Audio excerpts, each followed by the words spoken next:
Okay, so good morning, everyone. Like Bolanley said, we're going to be looking at Numbers 33 this morning. I've used sources, which would be the ESV Bible, the NIV Study Bible, Enduring Word Commentary, Blue Letter Bible, and Spoken Gospel. So Numbers 33 is actually a travelogue, like Spoken Gospel says, it's a travelogue. It traces Israel's journey from slavery in Egypt through the wilderness and to the bank of the Jordan, where they're about to enter the Promised Land. This is like a family road trip without the roads, which has been led by God, who directed Moses and the people where they're going. And he's known to them as Yahweh, not Father like we know him. And this is on a huge scale. So we've got 600,000 men, 20 years and older. And that doesn't include the Levites that were there, or the women, or the children. So there's a big group of them. And we can forget that in this huge family, it's all descendants of each of Jacob's sons, and they're all traveling with their siblings and their children. And I can almost hear the parents saying, if we zone right into the smaller, like I feel like a movie screen, zoning into the one little family, the parents saying to their kids, don't make me pull that ox cart over, just like some of my family road trips. God is a personal God.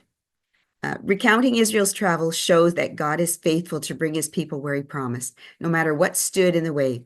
He promised to bring them out of Egypt and into the Promised Land, and he did it. Before crossing the Jordan River, it was important for the second generation to remember the faithfulness of God over the previous 40 years. That would prepare them for the challenges of the future. And this is important for us too. Remember God's goodness in your life. So I'm going to start in the beginning of Numbers 33, recounting Israel's journey. These are the stages of the people of Israel when they went out of the land of Egypt by their companies under the leadership of Moses and Aaron. Moses wrote down their starting places, stage by stage, by command of the Lord, and these are their stages according to their starting places. They set out from Ramses in the first month, on the 15th day of the first month. On the day after the Passover, the people of Israel went out triumphantly in the sight of all the Egyptians, while the Egyptians were burying all their firstborn, whom the Lord had struck down among them. On their gods also the Lord executed judgment. The Israelites were slaves in Egypt, and God wanted them to know freedom and favor. In Exodus 3:21, it says, and I will give this people favor in the sight of the Egyptians. And when you go, you shall not go empty, but each woman shall ask of her neighbor and any woman who lives in her house for silver and gold jewelry and for clothing. You shall put them on your sons and your daughters. So shall you plunder the Egyptians. For anybody who wasn't in H.E.A.R.T during Exodus, we were taught that each of the 10 plagues was a direct challenge to various Egyptian gods and goddesses.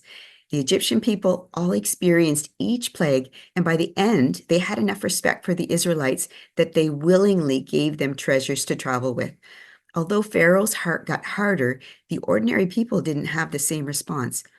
And also, if you think about it, if it weren't for the blood of the Passover lamb on the lintel and the doorposts, the Israelites would have had the same terrible judgment as the Egyptians. So let's just thank God for the blood of the lamb. There are 42 places named along the journey, and 18 of those are only mentioned in this particular chapter. Many of them would have been desert encampments, so not cities, and there wouldn't be any archaeological evidence to be found nowadays to prove that they were there. There may be unknown locations on the list, but God's presence was still there in the form of a cloud or a pillar of fire, and he was working out his purpose. So that leads me to my first reflection question. What unknown places have you been in where God was working out his purpose in your life? I'd like to have the screen share come up to show a visual of a map of the Exodus with the known locations as we continue to read in Numbers 33. The journey has been divided into 6 stages by many commentators. They mentioned that the style of writing is similar to the ancient kings who listed their conquests. And they mentioned that this is Yahweh's list as he leads his people on a victory procession from Egypt to the edge of Canaan. And Pastor Jason would say they're leading the people from the idea of being slaves into the idea of being the chosen ones. I'll read it and then we'll talk about what each one is as we go out on that. Okay, so if you're a person that's visual, maybe just follow the map and listen. And if you're not, then you can just follow in your Bible. So in verse 5, so the people of Israel set out from Ramses and camped at Succoth. And they set out from Succoth and camped at Etham, which is on the edge of the wilderness. And they set out from Etham and turned back to Pi-hahiroth, which is east of Baal-zephon. And they camped before Migdol. And they set out from before Hahiroth and passed through the midst of the sea into the wilderness. And they went a 3 days' journey into the wilderness of Etham and camped at Marah. And they set out from Marah and came to Elim. At Elim, there were 12 springs of water and 70 palm trees, and they camped there. And they set out from Elim and camped by the Red Sea. We'll take a tiny pause here. Along the way, some of the places have special meanings. Succoth means booths, and every fall, the Jewish people have a feast of Succoth. Pi-hahiroth means mouth of burning. Marah means bitter springs. God is so kind that he didn't mention the sin of murmuring at Marah. Elim means place of trees. Isn't it interesting that even in the harshest deserts, there are places of rest and refreshing? God never leaves us in our most difficult times, but takes us through them and on to refreshing. Also, the Red Sea is not really a red, but it's called Sea of Reeds. Hebrew is Yam Suf, weedy sea. Okay, so I'm going to keep going for verse 11. And they set out from the Red Sea and camped in the wilderness of Sin. And they set out from the wilderness of Sin and camped at Dovka. And they set out from Dovka and camped at Alush. And they set out from Alush and camped at Rephidim, where there was no water for the people to drink. And they set out from Rephidim and camped in the wilderness of Sinai. And they set out from the wilderness of Sinai and camped at Kibroth Hatava. And they set out from Kibroth Hatava and camped at Hazeroth. So this is the second stage. The people would have spent almost a year in the wilderness of Sinai as Moses was receiving the law on Mount Sinai. Moses was 40 days and 40 nights on the mountain. And later in Deuteronomy 9, he recounts to the people that he fasted another 40 days and 40 nights, making intercession for the Aaron and the people after the golden calf incident. One thing I love about the Bible is that you have a treasure trove of information, not all in the same book. The name Dovka means beaten, Rephidim, spreading, Kibroth Hatava, graves of desire, and Hazeroth means settlements. Verse 18, and they set out from Hazeroth and camped at Rithmah, and they set out from Rithmah and camped at Ramon Perez, and they set out from Ramon Perez and camped at Libnah, and they set out from Libnah and camped at Risa, and they set out from Risa and camped at Kehelatha, and they set out from Kehelatha and camped at Mount Shephar, and they set out from Mount Shephar and camped at Haradah. This is the third stage of the Exodus. The names of certain places have these associations. Rithmah means binding. Ramon Perez, pomegranate beach. Libnah means white. Kehelatha, assembly. Mount Shephar, mount of beauty. And Haradah, frightening. God does different things at different places of our lives. Tracy's at Haradah right now, frightening. But he always goes with us, and he never stops working on our character to make us more like Jesus. Verse 25, and they set out from Haradah and camped at Makaloth, and they set out from Makaloth and camped at Tahath, and they set out from Tahath and camped at Terah, and they set out from Terah and camped at Mikthah, and they set out from Mikthah and camped at Hashmonah, and they set out from Hashmonah and camped at Moseroth, and they set out from Moseroth and camped at Bene-Jaakan.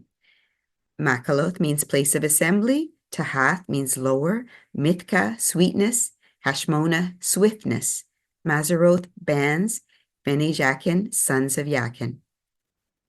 And they sent out from Bene-Jaakan and camped at Hor-Haggidgad, and they set out from Hor-Haggidgad and camped at Jotbatha, and they set out from Jotbatha and camped at Abrona, and they set out from Abrona and camped at Ezion-Geber.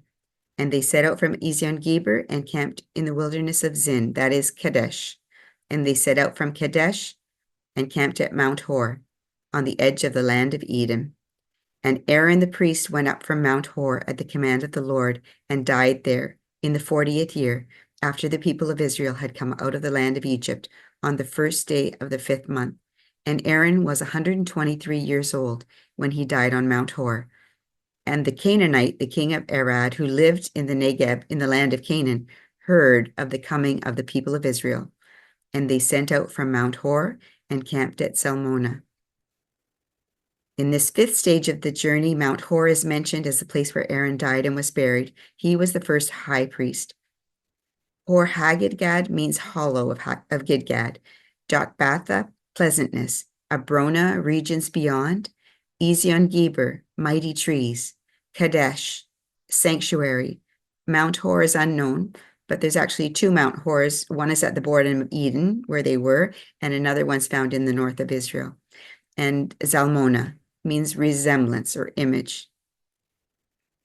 Verse 42, and they set out from Zalmona and camped at Punon.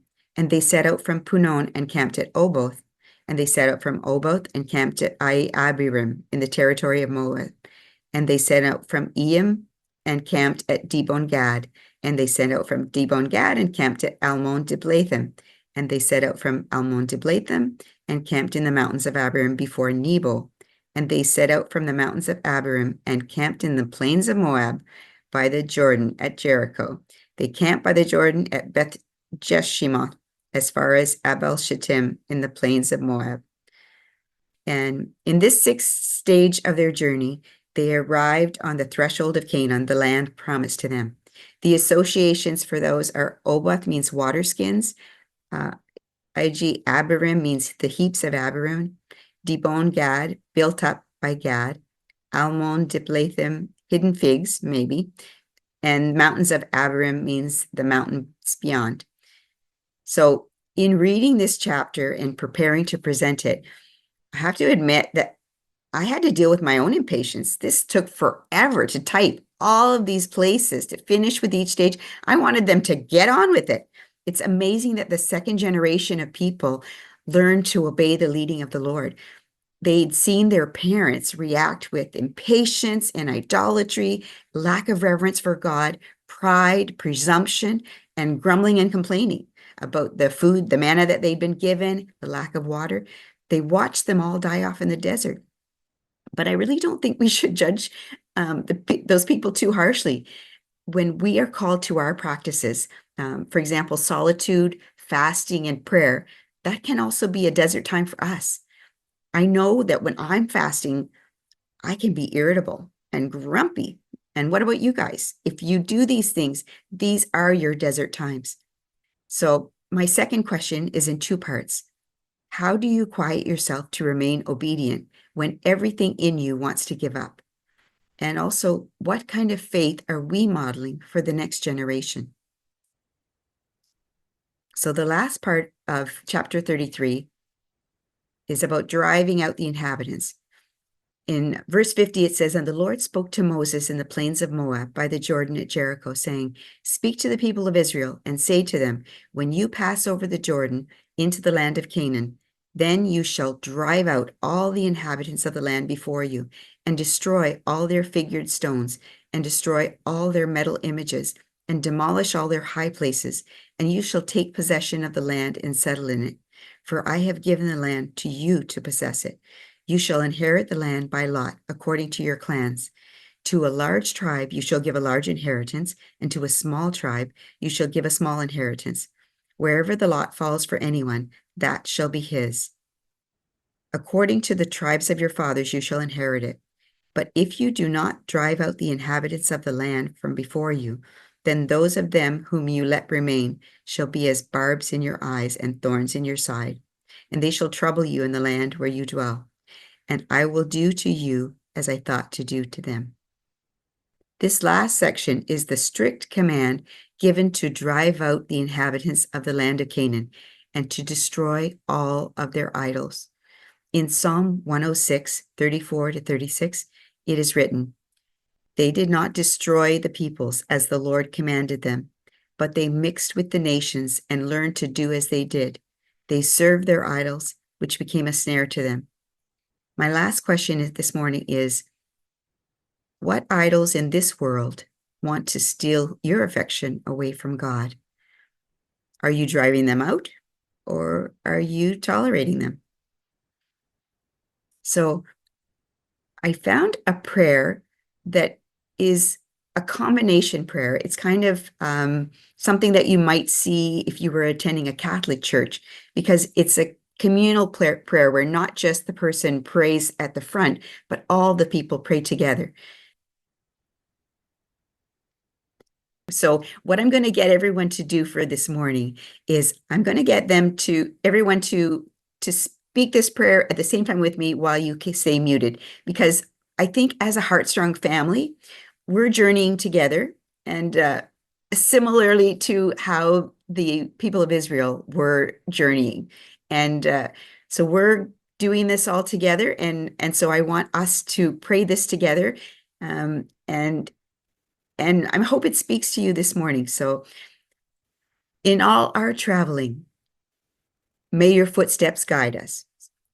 In our journeying to work and returning, may your footsteps guide us.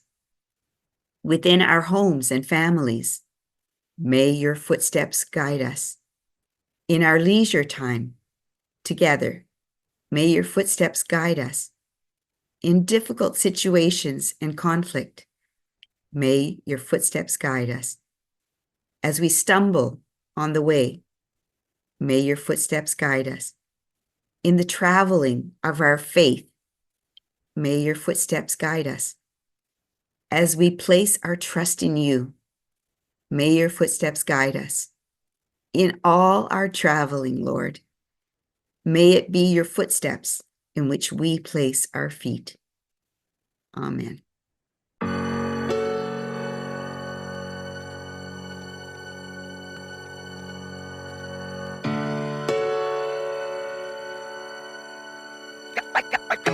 One to the two, and two to the three. Let the world see the Holy Trinity.